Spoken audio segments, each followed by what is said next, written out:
Hey, Dan with 3D Auto Repair. Today we're looking at a 2014 Dodge half-ton pickup, the 5.7 Hemi motor in it.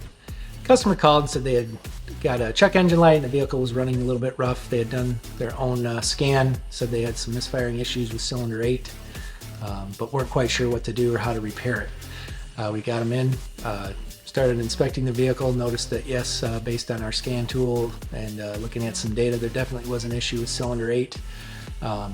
But we didn't feel like it was a coil issue or something simple. We went ahead and put a vacuum gauge on, determined that there was a vacuum issue, which leads us to know that there is a mechanical issue inside of the motor.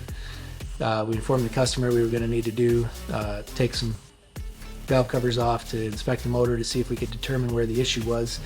As soon as we got the valve cover off on the passenger side and started the motor up, we could see that definitely the exhaust rocker on the number 8 cylinder was not moving as far as it should. As you can see from the video here, the first 3 rocker arms have quite a bit of motion in them, whereas the last one is barely moving up and down.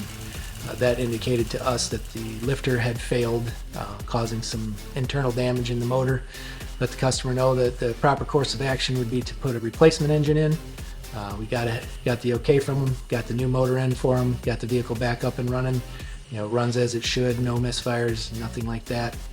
So if you have a vehicle that is having a check engine light or maybe it doesn't feel like it's running quite right to you, we do offer free inspections, so please feel free to give us a call, and we look forward to seeing you at the shop. Thanks for watching the video. Please share the video so other people in your situation can get the information.